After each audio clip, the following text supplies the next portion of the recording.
Welcome to BMW Today. Today's topic, the brand new BMW i4 Concept car. And with me is Domagoj Dukec, head of BMW Design. Welcome, Domagoj. How did you guys manage to get this masterpiece in terms of design? I mean, I always question myself how you guys make a BMW even more sporty than the predecessor or whatever. Of course, it's easier to make a car sportier when it has great proportions. We have great architecture at BMW, and of course it helps to express it. So this is already 50% of the beef, let's say. In the front, it's of course the kidney, double kidney, and the headlights, which are very, of course, focused. Yeah? You see these headlights, which are more diagonal with this double function, which are cut. It looks almost like an eagle eye. Domagoj, if I rip off the logo all over the place, and have a look at this, it still would be definitely a BMW. What is the secret formula for you guys? Where is the BMW genetics? Even if you don't put a logo, people would reckon this as a BMW.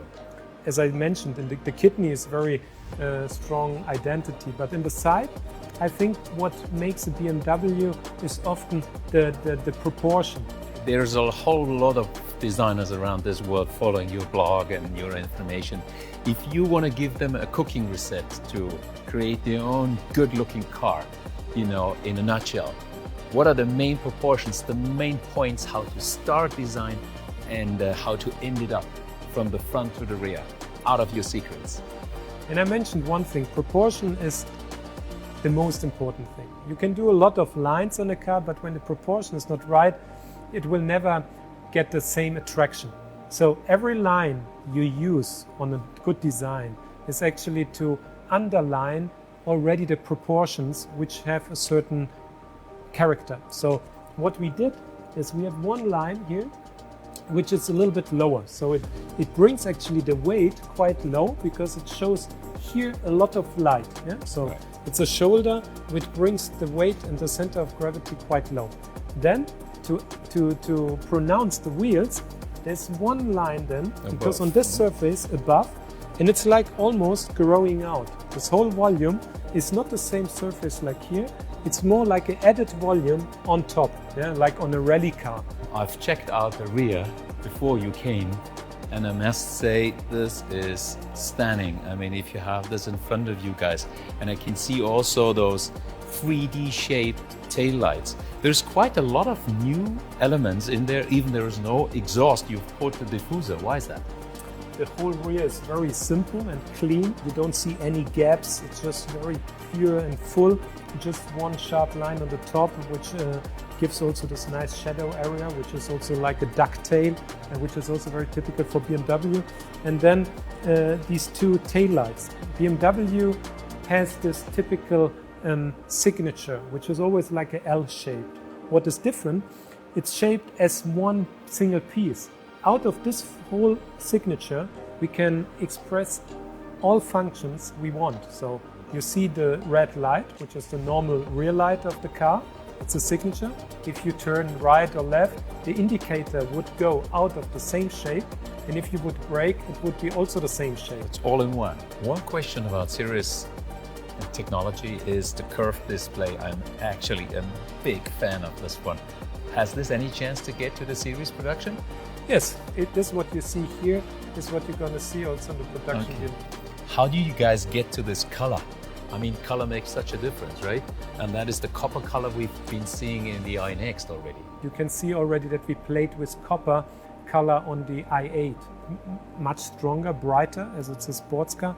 And here it has this really pale, discreet, elegant touch. One last question on this one is, you mentioned your team of designers, about 100. When you're doing a design process like this, is there one that draws the sketch and people say, that's it? Or are you mixing the ideas of several design people into one vehicle? We are around 700 designers for the whole BMW group. There are also engineers, which are just for us, for the design department. But the designers with me, they work all this, color and trim, interior, exterior. So also 1/3 is just working on exterior, so not everyone. In the beginning of such a project, it's always a competition. And then let's say 10 designers would work on this car and they would sketch. Everybody has his own ideas, but of course all know what is the strategy. There is a certain BMW strategy, and people should also have this as a guideline. I don't say what should be where, but of course there's a certain cooking book. What should be there to express as a BMW. Finally, are you the one that goes summed up and thumbs down? At the end, it's my responsibility to say this is good, this is not, but it's still a whole new an approach which takes a few weeks, months, because people come with great ideas, and I have something in my mind, but of course it's all inspiration. So let's say everybody comes up with something, and then you can just point out, okay, I think this fits well in the brief, because there's a certain brief from sales and marketing, because they order a certain product. I have to make sure that what we deliver is really that what was ordered. I think that is a good statement. So it's like a small piece of crops you put into the soil, you add water for several weeks, and then suddenly you find an i4 concept car in your garden. Thank you very much, Domagoj. That was pretty much interesting to me as well, and thanks for watching BMW Today. Thank you.